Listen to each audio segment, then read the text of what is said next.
Hey, Becca, appreciate you coming on the show. You want to give us a little Hi. bit of an intro to what you're up to these days and your experience in the behavioral health space? Sure. Thanks for having me. So I'm Rebecca Pirillo. I've spent the last 15 years in the behavioral health world, mainly around marketing, branding, and in the last 5 or so years, strategic alignment, M&A work, and then operational efficiency. So yeah, started in the digital marketing space early on, kept that, moved from agency to in-house, eventually having an agency of my own, and then moving into consulting. And now, in the relative last year or so, I'm the chief operating officer at ERP Health, an outcome tracking platform for the space. Well, Yeah. appreciate you coming on. So, for listeners, Becca and I have worked together for a long time in a variety of projects. And one of the things that I love about you is you have similar kind of backgrounds and experience where you did a lot of marketing, but then you really understand the outside of it too. So, call centers, business development, financials, cash flow. And I personally think it's really important to have that more robust, comprehensive understanding when we're trying to understand strategy and marketing. So we'll talk a lot about marketing today, but that background has always been, I think, invaluable in the work that we've done together and the work I've seen you do for other people.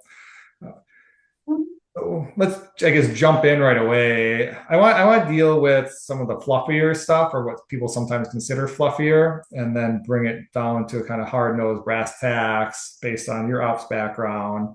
So we'll start with branding. Branding is something that's not really talked about in the behavioral health space much. It's more about what's the ROI, what census, how many admissions am I getting for this channel, et cetera, et cetera.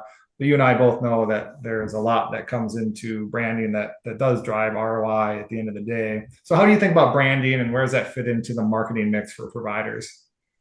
So I think that's such an important topic right now. And to your point, it's not thought about in this space often because a lot of the time, operators and owners and clients in the space are thinking about the immediate gratification and the Friday, right? It's almost hard due to and it's complex, right? And the industry is complex. There's payer relations, there's constant changes, there's stuff. So I understand the focus on short term, but the branding, the brand awareness, the connection and knowing who you are, what to diversify yourself in, what to really stand on is such an impactful feat for long-term growth, for immediate stability in some capacities, but to know that there's a plan going forward longer than Friday. Branding, I view as the only big option there. And I view branding from a couple different capacities, not just, what does your logo look like, or do we keep the same color scheme through our website, through social, or whatever those are, but more, what does your brand stand for? What do you do well? We are in an industry that I believe started and still has in some large capacity wanting to be healthcare for all.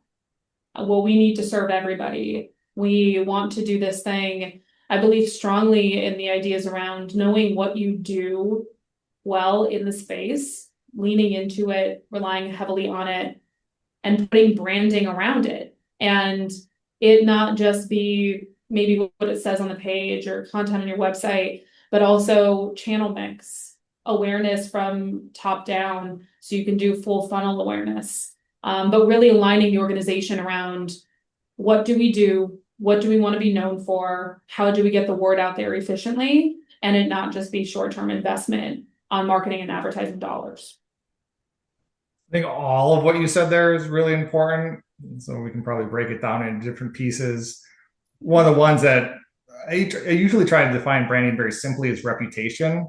And based on what you're talking about in terms of how you have to get message out there on what you're known for and what you're good at, where a big mistake I see with providers is they think of branding as a marketing exercise. And oh, we're coming up with what people want to hear so that they convert, right? They think about from marketing, but they're not connecting that back to themselves as the operator, as a provider. What are you good at, or what do you want to become known for?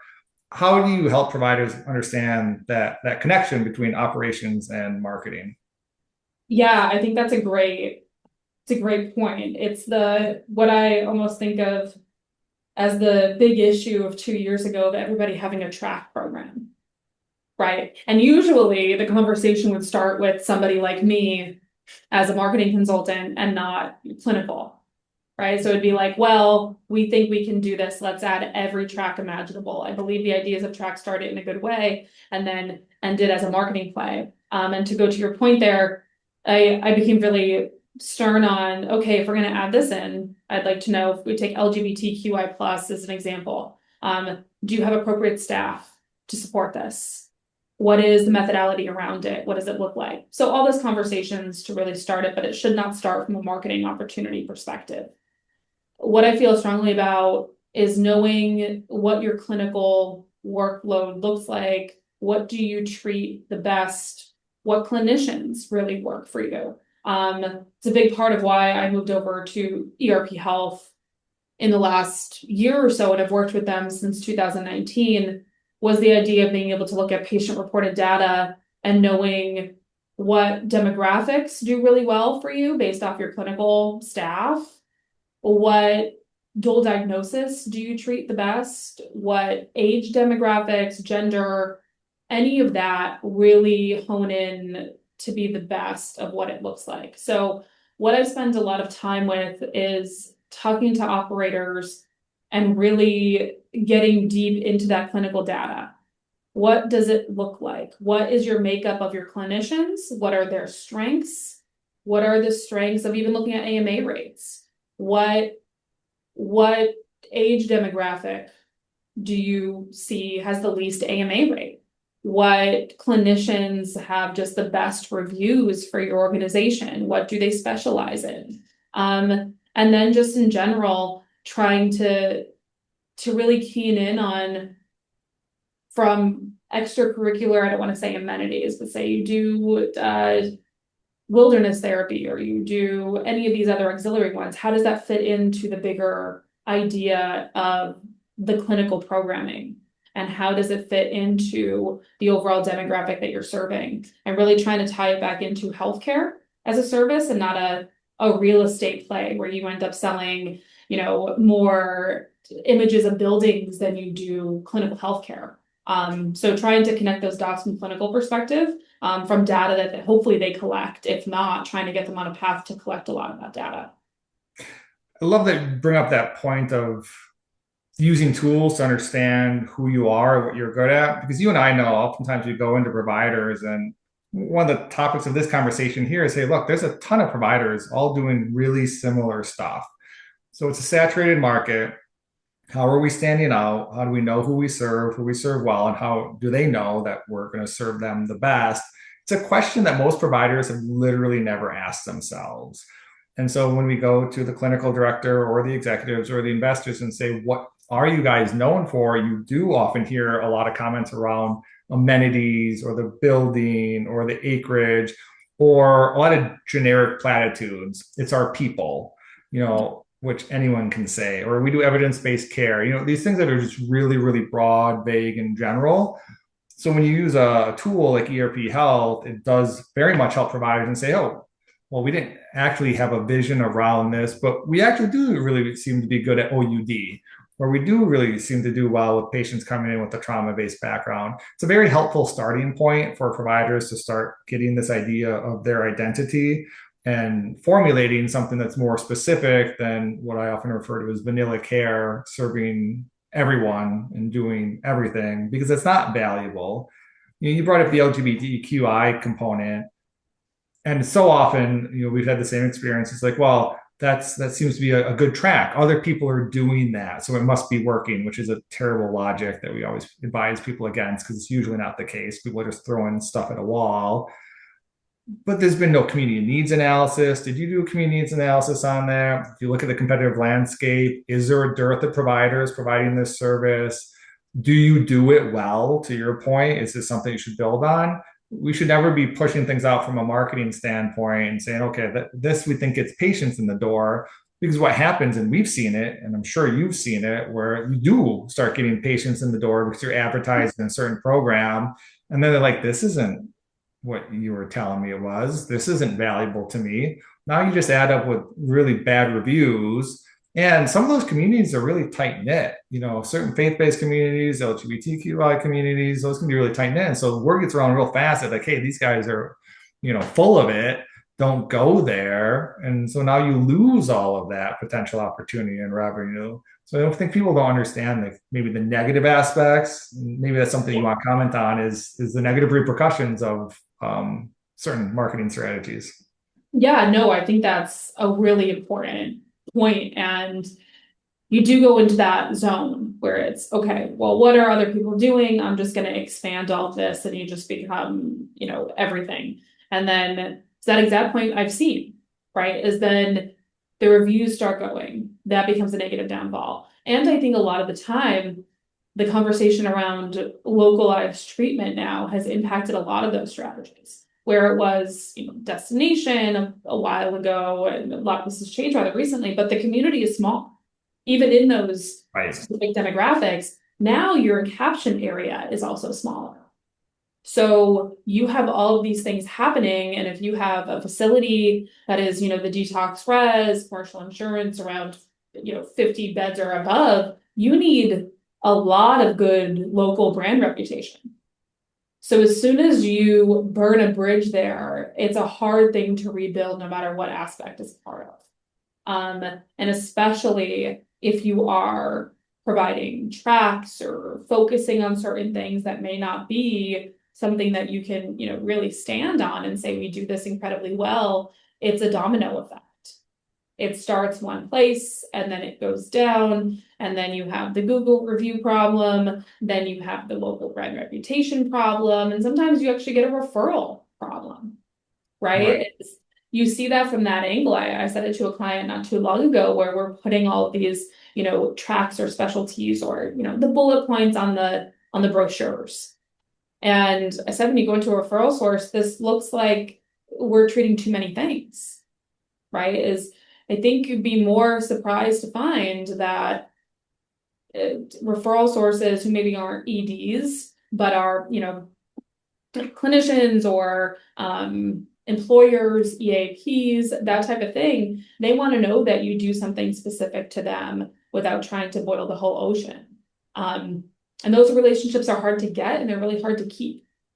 So if you do put the work into getting them, you have to make sure you can keep them, and doubling down on it will only be a better option for you. But the negative does come into brand reputation, looking at it, seeing what's kind of happening, and then you'll see that current effect where not only are organic leads down or direct who are coming in and looking at reviews, but referral sources can be captivated in it. You can have, click-through rate, all that stuff kind of happens when you start seeing your brand reputation fall down. Let's dive a little bit deeper into that ops component of what you're talking about there. So let's take vets as an example, because that's been a recent trend for a while. It's like, let's build a vets program. And so why are we doing that? Often it's marketing. It's like, well, that's where the money is. We see other people getting vets into their program. Vets are very hard to get into. It's very dependent on the referral source. And to your point, if you break that relationship, if you make a mistake there, then you're out of the game, right? They're not going to refer to you, and that word gets around really quickly. So what needs to be in place if we want to, let's say, offer a good vets program? What do we need to think about first before we start marketing it? Insurance? Are you with TRICARE? Or do you know what it actually looks like to be a network with TRICARE? Right? I think people have an idea of what the reimbursement would be for TRICARE. And then when you start going through it and you actually see EIVs and you start seeing what's happening, it maybe is not the same that you thought it was going to be. So doubling down and knowing that you're willing to take it for a long extended period of time, because starting it, saying take it, and then pulling back from it is bad overall. So I think starting there. 2, having separation of programming. So not just, oh, we take it, but what does that mean? Do you have specialized groups? Are you, depending on your size, how many can you have? I see that as a big issue all the time, is if you have a lot of tracks, you're trying to component and you have one person at a time for that track, it's hard to, 1, justify separate programming. 2, then becomes an isolation event. where now, oh, that's not a great review anyway. And that demographic, if you don't have a strong PTSD, trauma track, usually, that's where a lot stem from. If you also don't have clinicians who can speak to that, I'm not saying they have to be vets, but do you have some type of understanding in the organization of what maybe they have went through or gone through in that capacity? So knowing that you can handle it from a clinical perspective of trauma, PTSD, a programming actually built out for that, and knowing you have a strong referral relationship that you're trying to harness where it's not, one person at a time. Because that's where I see a lot of stuff fall through, is they can maybe have the idea of great programming. And one person at a time really isolates either that person or becomes unfeasible to really do a programming. So knowing what your referral relationship is going to look like, knowing that you're going to really stand on it and support that demographic to try to encourage more and more referrals, and making sure that you can handle it financially from going in network with TRICARE or whatever's around that side. But and I've also seen it really well if, from the referral relationship perspective, investing in a business development person who specializes in that side of the world is really committing to not trying to just, add it on to your current BD network and saying, okay, well, now we are in network with TRICARE and now we are taking, vets and we want, go to the VA. It's like, okay, well, that's a whole side of stuff. Are we willing to invest in BD for that? Who have been in that space, who know the factors in it, and us to say, we're going to do a couple scholarships in the beginning to prove the programming. And then really try to build a relationship from that perspective, but be willing to invest in it from both ways. The investment piece is really big from my perspective. You're never going to open a program and it's just going to start filling up. You're not going to get 100 referrals day one. And you're going to lose money on that when you have a small number of referrals in. So the tendency is people will put them in Gen Pop or they'll put them in general groups. Well, that's not the experience that they want. That's not the experience that you were advertising, most likely. And so then there's a disconnect and you run into that potential negative feedback where you lose the referral source or you get negative reviews and people don't want to go. So you have to be willing to commit and say, hey, we're going to lose money on this for a while, but we're going to do a great job with it to build that up. And then you have to invest in all those different pieces. You do need dedicated BD. So often we see people just, hey, we're taking TRICARE now. We have this vets program. All you BD reps, please just mention that to everybody. And one of you, can you go to the VA referrals and try and get some, So it's like this afterthought for them. And that doesn't work with the VA. So you're not thinking there. Then are you recruiting? Are you training in a way that's really specific? Do you have a built out VA curriculum? All these things are super important that need to be in place because, again, it's not lipstick on a pig. We're not just saying we have a program. You need a program that you're actually providing. And that's what's going to drive the flywheel. That's what's going to make things work long term. So many providers just aren't either willing to wait for that investment to have that return, or they're not willing to make the investment up front to make it worthwhile. And then like we see in the marketing world, it's like when you get a campaign, like, well, let's try Facebook. And then 2 weeks later, they're like, oh, it's not working. Because it was 2 weeks and I don't have 50 admissions coming in. The VA is the same thing, or any track you open, it's not going to be a success tomorrow. You have to really care about it, invest in it for that to work. So how do you see ROI? We're talking a little bit about timelines and things like that, but how do you measure the ROI of these branding strategies? So I think one, time, and I don't mean time as in ROI being a factor, but I think the willingness to assess ROI over a longer period of time. I think you hit it, is the number one issue I have when we get into conversations on ROI or KPIs is, I don't want to hear that if we're talking month by month cadence. Yeah. Right. It's to automatically set, okay, let's start putting plans in place to be able to measure ROI. Let's start that we're going to review it quarterly and really make adjustments 6 to 12 months cadences. Right. We should know if, stuff's going bad or if stuff's going down. So you have to look at it. You have to have your vendor make sure they're on it, weekly. But as an owner operator, be able to really look at it in those longer term capacities to understand the full vision. So that comes into being able to measure ROI on brand lift, right? We're going into branding is the awareness cadence. I talk about this often where it's not just a CPA. We always talk about this. How do you do the full funnel and not just last touch attribution modeling? How, because that's never going to generate demand for Meta most of the time. It's never going to generate the demand that you want it where it's these direct channel monthly CPAs. It's already lost. I look at overall quarterly, depending on the quarter. We also have seasonality in this industry, and seasonality can be different depending on geographically where a facility is located. That's a big thing. And understanding, the normal click-through rates, calls coming in, all of that. But I look at qualified leads, how many of those are really being attributed, and what is the brand full, I say scope, but that's not appropriate, but like the full funnel, right? So if you're looking at a call coming in from call tracking, we'll use call tracking as an example. How can you see where the interactions have fallen with that call coming in? Did they interact with your Meta? Maybe they did a couple months ago, right? Are they coming in understanding the product they're calling for, right? Have they done any research? Have they clicked on a landing page? What have they kind of seen? What is their know-all of what's really being connected here? And the ROI to me is those qualified leads coming in the door, looked at over the course of quarterly, yearly, seeing where it falls, and touching the big items that we talk about often, right? As I said, clicks, click-through rate, where the spend is being capped at, right?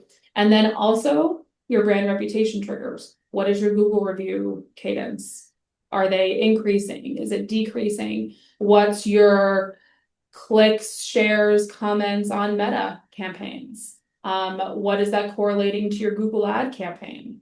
What is your website bounce rate connected? Putting all of that together and looking at a bigger visual on your brand and your actual interest level is what I say to some of my clients is what is their willingness to come in, right? If they're going through and seeing a Meta ad from 2 months ago, and then they are clicking on the website and they are informed when they call in, it's a huge get. That doesn't happen in 30-day time frame. So the commitment of looking at the KPIs people know and they talk about, I'll still hear a CPA number. I just don't want to talk about it in a month-by-month basis. It should only be quarterly from top level, and then every 6 months, the 12 months to really have a scale of what's going on. Yeah, that's a huge shift for the industry. You and I have been in alignment on that and talk about that quite often. But your average provider doesn't want to hear it. They want, I want a 30-day ROI and I want 30-day meetings.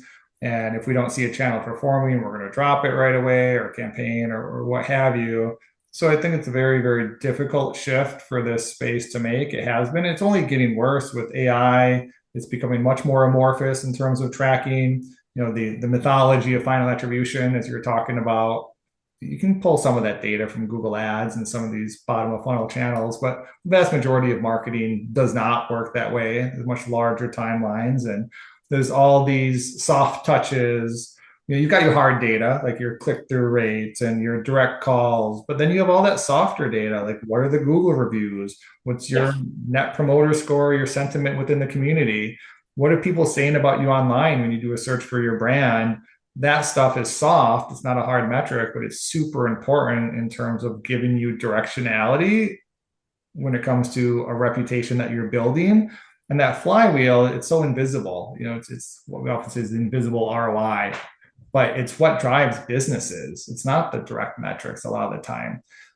So that kind of leads into the question of oftentimes we talk very much about tactical strategy with clients. and they want to know, like, well, what messaging are we using? What keyword gets the most clicks, for example, or can we test a different audience? It's very tactical, but what you're talking about is a lot more strategy. It's broader, it's vision. So how do you look at that differentiation between strategy and tactics when it comes to client results?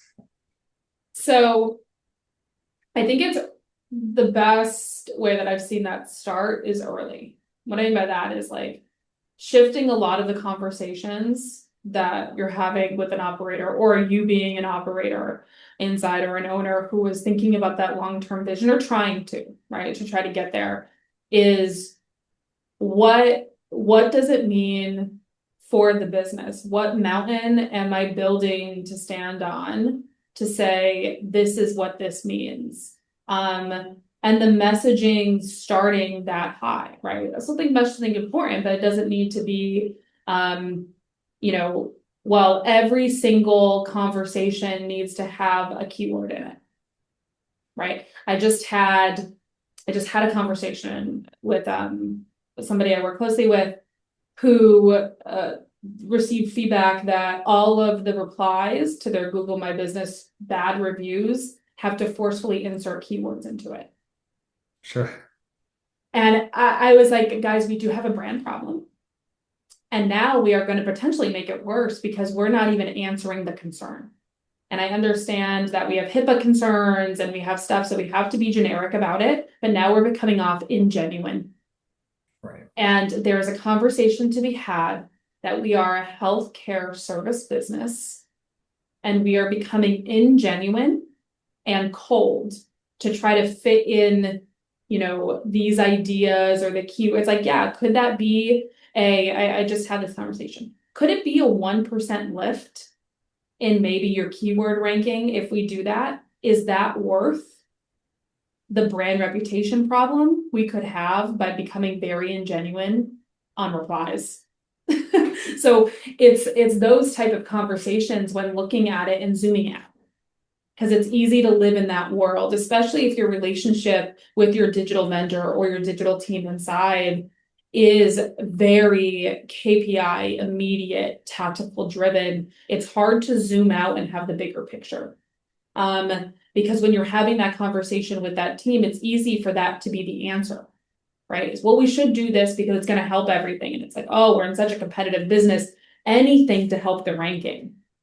And it takes a minute to step back and be like, but is it helping the actual user? Is it helping the potential patient coming in the door? Is it helping a reputation problem?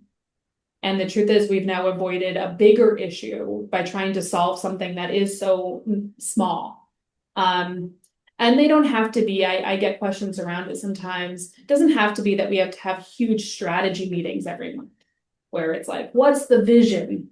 What's the, you know, thing? But quarterly, and then keeping in the back of your mind what you want to stand on, what you want to be known for, and how you want to be perceived in the local, you know, network and then in the industry in general, and making sure decisions and stuff are in that backbone. So it takes time. And I think in the, you know, we could talk about AI all day and AEO, but I do think the, you know, one of the immediate things that I'm seeing when you look at the results and you kind of see is it's making people ask different questions. Yes, so much. Where Google Ads was like, here it is, here's your ad that says we are luxury treatment, call us now.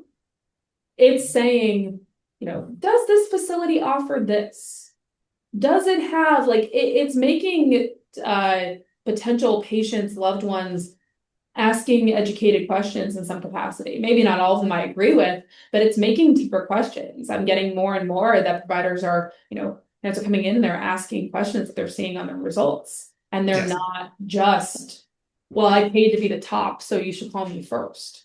So there's those deeper strategic thoughts and how does this make sense in that bigger capacity, I think are going to have almost an immediate tactical situation in the short period of time, just due to more educated buying by force. Yeah. AEO in some capacity. Yeah, we were talking about that before the call. AEO and the way that AI is operating is actually pushing the entire, or will, I shouldn't say it is. Well, It is, but people aren't seeing it yet. They don't understand it well enough, but it will push people to this broader understanding. It's a lot of off website, non-owned digital assets that you have to work on. Community reputation is big. The way that AI chatbots think is really reputation oriented in terms of how it scours the web and what it looks like. And there's such a human component based on the search. I want to know, does it take Cigna and how much is it going to cost me is the question I'm asking. And because it removes so many barriers, I can go to ChatGPT or Gemini and say, hey, these three providers I'm looking at, they all say they're evidence based. I don't know what that means. One, can you tell me what it means? And two, can you tell me how that provider is evidence based? And they'll just give you a little chart and tell you. And so now that shows up. But if you don't have your website designed in a way that answers those questions, then you're not showing up in those charts appropriately. So there's all these shifts that are happening, and all I think that will actually have a positive impact on the patient experience. But it's going to be hard for providers to get away from because they're so used to keyword optimizations and the tactical component. I think a good example of like what you're talking about is like you constantly are asking like, what are you standing on? What's your vision? And if we go back to that veterans example, I want to build a good veterans program. And so if I'm thinking through that lens strategically rather than tactically, I'm not worried about am I doing a 1% increase in my rankings for veterans SUD or veterans behavioral health issues. I'm thinking of are the actions we're taking now going to lead to a better vets experience and more veteran inquiries and referrals down the line. And so if I think of that strategically, now that changes the conversation. Now I'm not worried about a 1% increase. I am thinking about how that will look on a Google review if we respond that way, because everyone checks them. And we don't want to have that perspective out in the community. That would be negative for us. So it moves it from a much stronger, or moves it from a tactical kind of short-termism to this is who we are. This is what we want. And so now my conversation's longer. I'm not worried about month to month. I'm thinking, what do I have to do now that 3 months from now, we're going to double the number of vets in the program? And what do I have to do after that to double the number of vets in the program? And I'm going to think more than a keyword optimization in that case. yeah, no, I think spot on. Exactly. Moving hopefully into a world of a little more accountability and trust building. Yeah, right, The right. goal we've talked about for years. I know, right? It'd be weird if AI is the one that pushes it in that zone, but I'm open for it. I think it's happening in some capacity, and I see it, and I think it's an exciting time. I If do. you It makes me laugh so much because I feel like this AI shift in the way that it works and the way you have to optimize your whole strategy for it is humanizing marketing and approaches to marketing in a way that we should have been humanizing in the first place. yeah, I mean, Ironic that we had to do it. it's a look at some, especially if you have an older website where maybe you were keyword stuffing and you were doing stuff where you find out when you read it or if you're trying to summarize it, it doesn't say much, Right. right? It says the same thing over and over again. That's diversifying you against nobody. And to that point, like the vets program is, well, what is the substance of it? Because if I'm asking Google Gemini for the best, vet facilities around me, it's going to pull specific thoughts around it and not just a keyword stuffed web page because we need to rank for it. Yeah, and providers got lucky before. You could write like we're the best treatment center and blah blah blah, or we're the top rated treatment, and with nothing to back it up, with no legitimacy behind it. And Yeah. the way that it really worked is people do research that stuff. They go check the Google reviews, they check top rated, they check accreditations, and so they do their own research. And it wasn't visible before. The providers didn't see it. Now people are becoming more aware that AI does the same thing. It cross references outside of what your website says and tries to verify that through other resources on the web. And so suddenly it's more visible. But at the end of the day, it is what people were doing before. Now we're seeing it because we're paying attention to AI and how it's presenting us in the query results. Yeah, no, I agree 100%. Well, what do you think about the data points? I love the fact that you're talking about quarterly analyses, which again is rare in this space. I mean, we have clients that want to do a weekly call, right? Really Oh, I consistent. know. We should have a weekly call. for what are we looking at on a week by week basis that is going to allow us to make any kind of informed decision? So how do you think of what are some of the maybe drawbacks of having too frequent meetings? Waste of time. Yeah. One. And I mean that from kind of two perspectives, right? It's kind of a joke, but it's kind of real, right? Is you find yourself forcefully trying to make something happen on a weekly meeting. That's what I found. Is you as a facility owner, executive, or whatever position you have inside, who are meeting with your vendor or your digital team, you want something to talk about in that meeting. The vendor or the inside team also wants to provide an update. So then you're forcefully trying to find something to talk about. So that sometimes puts you down a path that is completely not justified, just to have something to do. And there's hardly anything you can measure in that short period of time. We are not doing direct selling, right? Even that, you shouldn't be doing it. We're not doing e-commerce. But there takes time. These are big decisions in this space. And I feel like, we're trying to pull out of that zone is the idea, somebody wants treatment, they want to come in immediately, we want to get them in 24 hours.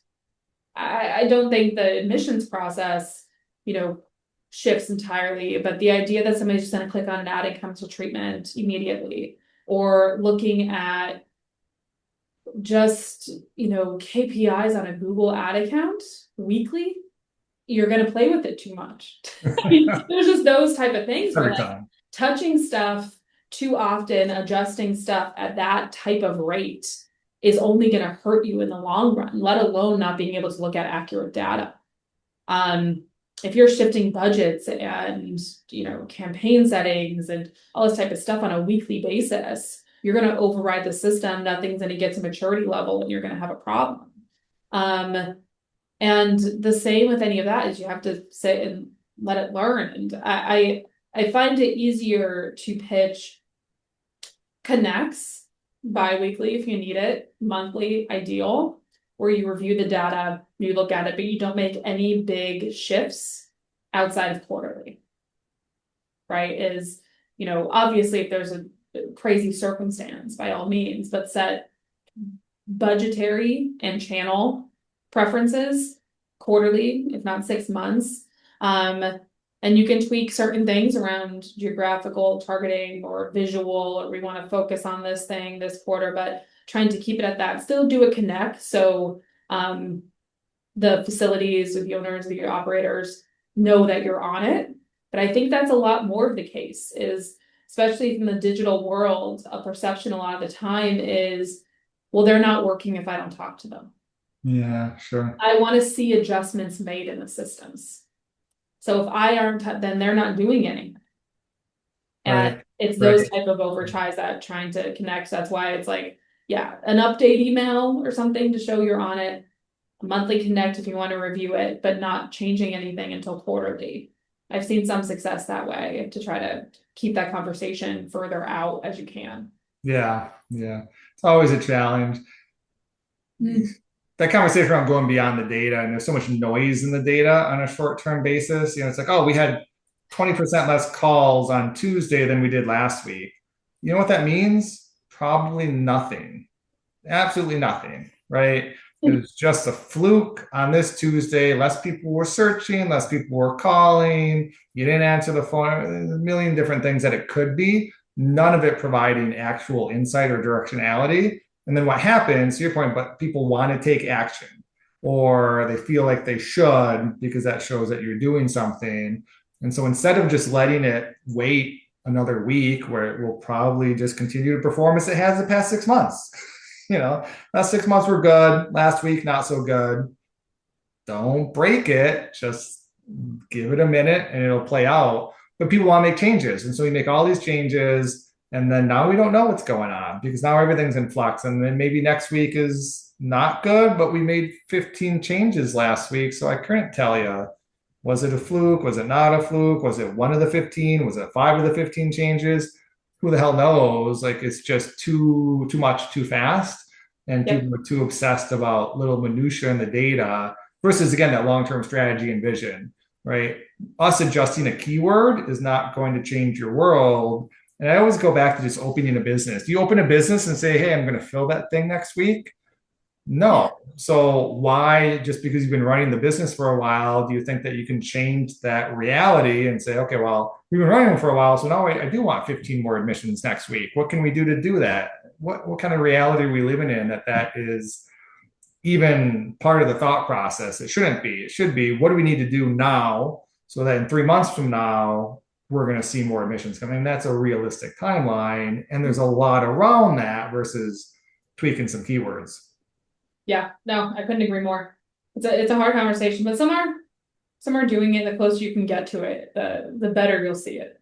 Yeah, yeah. It depends where you are in the stage of the business. I mean, as you Very know, true. in the marketing world, we tend to get clients when they're in a tougher spot, right? They're not looking for a new marketing company because everything's hunky dory. Usually, cash flow is getting tight, census is on the downturn, so there's an urgency. There's a feeling of things being on fire, and it has to be fixed now. But that's actually the biggest mistake that I often see is that urgency drives really poor decision making and time spent on things that aren't overly valuable. And so we're looking at, how do I get admissions up next week versus how do I do it in 3 months? And we're sitting on meetings that are costing $1,000 an hour with all the people in the room Mhm. versus putting our time and energy towards something that's going to be more impactful. Yeah, no, I agree wholeheartedly. It's difficult. So what are you doing around tracking these days? So I mean, we're making a lot of claims here around final attribution being a challenge, but then what do we give people to help them kind of understand what is working or what's not? So I think really diving in to the systems you have in place, right? Is I'm always shocked that doesn't matter the size of the provider. Some either tell me they don't trust their CRM, it doesn't work well, it doesn't connect to their call tracking system, all these X, Y, and Z. So having a good system in place, right? You have a call system that makes sense, that is either dynamic keyword insertion in regards to, you know, connected to that, or you have specified numbers for different types of channels. Again, that's still last touch, but it helps the connection. Having a call tracking system and CRM that can look at the journey a little bit deeper if it's possible. And then making sure all of your back end is connected, right? And more so people don't do that, right? The pixel's not on, there's stuff not here, you can't really see it. But having your vendor or internal organization try to put the full picture together off what you have. What is the average journey look like? When you see somebody coming in and not just asking or seeing what phone number they called in from, but have they interacted before? Do you see, call track metrics as an example? I don't think it's the best one, but you can see down into how they got to there. Putting tracking in place on Meta, as we said, I think hyper important as much as you can. We can't follow a ton in the industry, but you can get pretty close. And then knowing do a lot on where they're located, right? Because the biggest issue I have is trying to pitch traditional media as a channel inside of this. Where I've seen the biggest impact to show the use case of it is have it go for 3 months. This is not the risk you want to take, but have it run where you do Meta, making omni-channel strategy recommendations. But if you do Meta, you do some Google ads, you have SEO and stuff in place. You also do some traditional media, right? You get a billboard or you get newspaper, you do Spotify ads, you do something that's also outward facing in your targeted local area, and run that for a consistent 3 months every channel. Don't move budgets around and do stuff, keep it consistent. And then I've seen almost 90 to 100% a lot of the time when that stuff gets turned off because they can't do direct attribution to the end, you see the Yeah. direct channel go. You see organic, and then they're like, now SEO is not working. Or now my PPC is low. It's like, yeah, your PPC is low on your brand campaign. Your direct traffic fell. You just have this stuff around it is you'll find that it's gonna, and again, every ship, right, is if you have a good brand awareness, full omni-channel push, your BD should also be doing better, right? You have awareness around. So attach as much as you can. It's always difficult with last channel. There's tools out there you can do that you can try to connect it and you can see it. But making sure you have at least the initial systems in place, you have a good call tracking system, you have a CRM you trust, you have an admissions team that really leans into it, and then you have a way to judge stuff in those quarterly efforts if you're doing any brand awareness or brand engagement campaigns. I think that's all good advice. The approach I often ask people to think through when we're thinking like patient journeys is just use common sense. How Yeah. do you engage with advertising campaigns when you're doing things, right? When you're seeing Facebook ads, how do you respond to those? How do you use that information? Do you do direct calls off of those campaigns? When you see a TV commercial, you drop what you're doing and go buy the thing. How does that engagement look? That's going to be how we want to think about our channel strategy. And so then we can say, okay, look, it's actually more about impressions. I just want to get impressions at a cheaper cost because that's how people engage with TV a lot of the time. And that will eventually drive direct or organic. Or I do want people clicking because that shows me that our ad was compelling. I know they're not going to call off of that Facebook or TikTok campaign, but it's giving me some directionality that there's efficacy here. I want to think through that entire patient journey about how they engage. And to your point, like, I mean, we see it all the time. Yeah, cut the Facebook spend, cut the TikTok spend, cut the TV, and then like, why are calls down? Why are admissions down? Well, when people know you and trust you, and then they come across a Google ad, I've got three choices, right? Google's always putting three at the top. Am I going to click on the one that seems kind of familiar that I kind of like? Or am I going to pick on the one that I've never heard of before? I'm going to pick on the one that sounds more familiar, even if it's just I saw a Facebook ad 10 times. So these have multi-channel impact all the time. It's a patient journey for most of it, and we want to be thinking through that. And so data is helpful, but it doesn't tell us the entire story. Part of it's just that vision. Are my patients on Facebook? Are they on TikTok? Yeah. So is it going to be value for us to be there? Yes. It can just trust my vision and my strategy versus trying to have really firm grasps on the data. And sometimes you think, I mean, at the end of the day, if I move my click-through rate from 1.4 to 1.5%, I improved it, but really, was that half a percentage of an improvement going to change my world? No, so Mhm. we're getting there, we're getting good enough sometimes. There's a diminishing returns on optimization where we can spend a lot more time to get a half a percentage point increase. Is that really what we want to do, or should we be thinking more broad and more strategically about what else we can invest in next? I agree. It's that full it's the full play, and it's still, it always shocks me when how difficult it is to expand out from one channel or believing that it's that isolated effect. And I say the same thing. It's like I won't stay at a hotel if I don't check it on 5 websites. Let 100%. alone if you told me I have to go somewhere 30 days. And I think the stigma component is almost an enabler to that, right? It's the idea of like, well, I'm at my bottom and I'll go the first phone call I call. And it's like, that's not actually the journey most of these people are on. Right. And Do you especially, listen to phone calls? How many they people don't. have prices on those phone calls? Not a ton. Yeah, that's my thing all the time is like, nobody's calling to get picked up. They're not standing at the front door. Um, if you're doing this, this is a customer service business that is connected to hospitality. And just because, as I said earlier in the call, right, and we're shifting away from it, or hopefully shifting away from it, is this did become an amenity real estate business, right? I say my talk track I have often is I spent more time selling real estate than I did healthcare in my line. And so some people are used to seeing it, right? They are comparing aesthetics. They are comparing amenities. Hopefully they're also comparing clinical. If you have enough stuff to talk about in that zone, and not just individualized treatment, evidence-based care, sea of sameness conversations, but you have something to stand on to put you over than the competitors that are in it. People are going to search and compare and do some shopping around.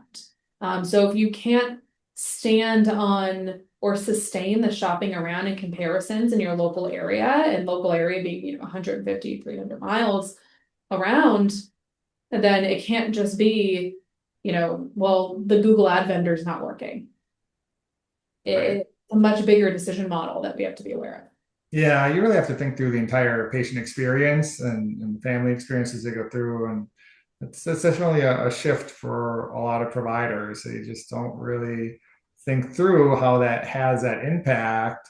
To your point, again, going kind of beyond the data or not copying competitors, why did we see such a focus on amenities? The reality is because people didn't know how to differentiate or build a better clinical product. So they Mhm. fell back on something they felt more comfortable with. Yeah. So patients were forced to choose based on amenities because all the websites said the same things clinically. And so it's not because they don't care about the clinical product, they really do, but they couldn't get that information from the provider. So like we created our own kind of little bubble where patients weren't able to ask the questions that they wanted to ask, and then we competed on amenities because we didn't know what else to do. Yeah, it's something where, the hospitality healthcare business overtook the healthcare. And it was one of the main reasons why I've been so attracted to like what ERP is doing and why I'm sitting here in this marketing, background and position sitting at a tech company is I was blown away the first time I saw the data report for clinical just from that perspective is, oh my gosh, I can market clinical different. Finally, right? Yeah. I can put I can put data that's third party verified because that's also the other issue, right? Is adherence or readmission rates or that type of stuff also has a problem in the industry because it's not trusted a ton because the methods in which they were collected or the idea behind it was not vetted or was not really controlled. So when you look at something like, what ERP is doing and the Grow product is third-party verified data collected from patients. And the biggest thing is to not only be able to market clinical and have something to stand on, but the other side of it too, where I talk about brand reputation, is it collects patient satisfaction data, right? And patient satisfaction data, not just on experience or not just Google, Google My Business reviews. It's what do you feel about your treatment counselor? What do you feel about the groups? What do you feel about the cleanliness of the facility? Like that stuff I would want to know as a potential consumer coming in or a potential patient looking at a facility and being able to, put that data out there and have something to talk about in that world because it is a problem. It's hard to talk about it and feel honest about it because then you enter the track world where everybody then just added tracks and programming or modalities that shift when a clinician leaves. We did EMR right now, but maybe we won't when this person leaves. So having that data and having something to stand on to be able to push that side of it while also, still talking about what you get when you stay there and the place is clean and it's, good and it makes sense, makes a really compelling story of a facility to go over competitors. It's interesting. There's still legacy, I think, elements of our space, and I think of things like blackout dates for phones. So there's a clinical rationale for blackout dates, but we tend to have not communicated it really much to families in the past. And I mean, again, put yourself in the patient's shoes or the family member's shoes. You're freaked out about your family member in the first place. That's why they're going into a higher level of care. So I'm really nervous. I really want to know what's going on with them. And now I can't get in touch with them. And the facility is just like shrugging their shoulders and no, it's better for them this way. That's a horrible experience. And that's something that you hear asked about, right? So there's this tendency for people to start thinking about it as purely marketing. It's like, oh, well, we're going to remove the blackout dates because we know people are asking about it. So we'll sell that, as part of our program. But we should be thinking about it from really what are we trying to do here? We're trying to improve patient family connection potentially. And so that's going to be a driver, hopefully, for positive outcomes. And then, ERP Health, I think the challenge there, I love everything that ERP's done. Is just a little bit ahead of its time, where people or providers aren't as invested in that component of it, right? They're not thinking, how do I use this data to strengthen my clinical program and then promote that out there? They're thinking of like, oh, well, can I use this to just get more admissions? And that's, again, that's going back to like tactics and not strategy. So I think there's just this, we're on this cusp, right? Where we're getting there, where the consumers have driven us there and AI Yeah. is also pulling it in, so people are asking these questions, which ones has better outcomes? And AI is smart, it doesn't just say, hey, these are the completion rates. It says, well, completion rates aren't overly valuable. What we're actually looking at is long-term outcomes. And here's the data that we got from these two client sites or provider sites, and no one else had any data. Like that's happening. That's how people are using AI now. Yeah, no, I think it's an important note. And to your point, yeah, it is something where I get to see those shifts happen small here in the capacity in which we are sitting at ERP, right? Where 2 years ago, when I was, doing the brand and things for ERP, you did have a lot of that where like the idea of measurement-based care platform or those type of ideas were completely shifted. And I'm happy to see that, half of the onboarding pipeline right now. There was one who's the VP of outcomes and measurement-based care, Wow. the signer. I almost sent a gift basket. I was like, oh my gosh, I'm seeing it. And you kind of see it in those segments, right? We see it a lot with ones who treat adolescents, right? Is they're standing on that now. Or the ones who are committed to making it a diversified, a differentiator in the market is saying we're committed so much to measurement-based care, we're willing to go down this road. And then you get all the benefits from a tactical perspective because of the result of that. Because you can only market outcomes if they're good. Right.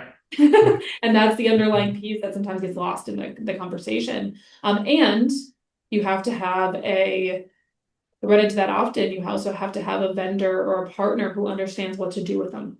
Yes. Very true. Because it's not just let's put them on a graphic and put it up. Like, what is the narrative behind it? How does it? I know we keep going back to the brand vision and this stuff, but how does this all connect into a cohesive story that you're delivering on? That it's not just promotional and it's going to help everything and just the reputation, all this stuff is connected. And it's a falsified idea to think that it's not something that the industry wants, and it's where it's going, and it's where informed patients and loved ones are really sitting. Yeah, yeah, exactly. Well, last question as we kind of wrap this up. We talked a lot about, kind of sounds like we're talking a lot about direct to consumer in these conversations, but still most of our providers' admissions come from referral sources and community partners. How do you think about marketing B2B and to drive referrals rather than direct calls?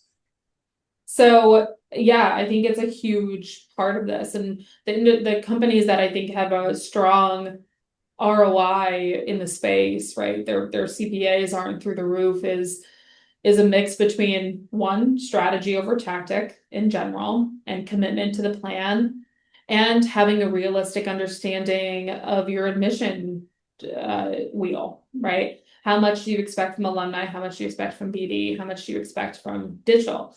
And the ones who are heavy in BD with a good understanding and breakdown, I think is really strong, right? Knowing, bringing business development reps into the vision and knowing that it matches what you're trying to go after, and having the bigger connection with the facility is my biggest thing. Is I've seen a lot of time in this space hiring or staffing business development for their list, which is important. You want them to know people, but they never take the time to learn the facility or what the mission for the care is, or how do we really look at that. A lot of the time it is spending more on care coordination regarding how much are you giving them back, how much are we getting back, and it's still being like one lane. Where I've seen it work the best in companies I've worked with is when all those pieces are interconnected, which is easier to say than do, where you have an admissions person, digital marketing, and head of business development aligned. which is a hard feat, especially if you're doing CPA attributions where you're comparing numbers monthly against those three, right? Because then you have a natural argument between your business development and your marketing, where they're all trying to fit to keep a job, and you're not creating a culture that supports one another. And I don't mean that just by attribution and CPA numbers. I mean that by strategy, right? Oh, we maybe are expanding our direct spend campaigns from Google and Meta and everything else. Are we covering their territory? Are we open, if they are relying on referrers going out and stuff coming back in, which I would love to get away from that world, but it's going to be impossible to do. Are we supporting that we have enough leads to support what they need to send out? And that comes into not looking at that last channel attribution, but like how much are we giving, we as in like digital or marketing vendors, giving to BD to refer out to potentially strengthen relationships? And that's why you can't look just down that one line. And then the same, do we have the right people in place for what we're trying to sell? The niche, more niche you can get, that's the overarching conversation I have in this whole space. So the more you can find what you do well and really double down on it, have BD that matches what you're trying to sell. If it's, that's an easy example, but say you're doing stuff that is connected to an older demographic. Are they working closely with referral sources that matter there? Are they looking at the length of stay, right? I see that as a big deal right now, is a lot of BD, because they are judged on the number at the end of the day, and it being number in a month time frame. You're getting a lot of detox only referrals to residential treatment. And then marketing and everybody is burdened with a constant census flow. And it's, well, what are we prioritizing? Are we prioritizing relationships over volume? Are we prioritizing the right EIV and payer mix? And are we willing to send some out and adjust strategies based off of that? And are we thinking about the business development, or do we have relationships strong enough from a marketing side to make sure what we're putting out there is strengthening their potential relationships? And do they have materials that make sense? I'm not a huge material person. I don't think you need to make 10,000 brochures and a ton of swag, or go to every event. I think knowing where you need to be, what information matters to them. I've made very expensive marketing materials and nothing sometimes as good as a magnet with a direct phone number on it that says we do this, and that only happens if they understand the program. Yeah. If they maybe have come to visit. Right? Always open visits. Have the chief clinical or a clinical head go and speak to somebody who really cares about what's happening there. So to kind of shorten it up, I think understanding the program, knowing what it does, what it doesn't do, what it does well, that line of communication, and not creating, this is more from the operator side and the owner, not creating a culture that pins those divisions against each other, that pins admissions, business development, and marketing as adversaries due to the pressure that's coming from a last touch attribution that's being looked at weekly to monthly, but creating a culture that is just building up overall the strategy and vision of the company. You'll see everything kind of raise. Yeah, you think you covered all those points really well. The only one I'll comment on is that last piece there, is that contentious, siloed strategy between digital and BD and sometimes call center admissions. It's so detrimental to the overall org. What we see is a really helpful and successful component of good marketing campaigns is, especially really simple, BD and marketing being aligned. Say, hey, we're running some events. So do we have an email campaign going out for that? Do we have collateral around it? And then can we get some LinkedIn campaign support going to support this event? Or are we collaborating on those events? We want those two teams working together, because if I'm getting most of our admissions from community referrals, then why the hell aren't I investing a little bit of money at least in supporting that team? Because that team can only meet people one on one. They're meeting 5 people a day, maybe, right? Like there's just not a lot of scale to one on one meeting. Whereas if I can get an email blast that goes out to our 5,000 contacts and then I spend $60 on LinkedIn to get in front of 1,000 people, that's really strong support where we have collaborative teams now working together towards a mutual goal versus, well, I don't want to run a LinkedIn campaign or do emails for them because then they get credit for the admissions and we don't get, it's a stupid conversation. We just want to help people. We should all be helping people. Here's our goal. Here's our vision. How are we getting more patients into care so that we can provide that good quality care versus the tactics of like, yeah, how many admissions did you get? How many admissions did you get? And you guys didn't get enough. So now we're mad at you. It just doesn't go anywhere useful. Yeah. And it creates a culture that there's no really strategic conversations happening. Yes. That's the biggest thing. Right. Yeah, exactly. To your point, now I got 50 detox admissions and I'm constantly turning everyone over every 7 days because all I cared about was the number rather than really looking at a strategy. Which then you have the direct correlation of then people trying to keep people in treatment, the reviews get bad, it's all connected. Yeah. Then everything spirals back the other way. Yeah. Well, I really appreciate you taking the time to come on. This is wonderful. Great conversation. If people want to get in touch with you or ERP, what's the best way to do that? Best way is you can email me at becca@erphealth.com. I'm on LinkedIn. I check everything. Go on the website, submit anything. We're here. We'd love to, keep talking and appreciate it always, Nick. Great conversation. Yeah, same. Good seeing you again. Everyone, this is the Recovery Executive Podcast. Appreciate your time and see you next time. That's good. Thank you. Thanks.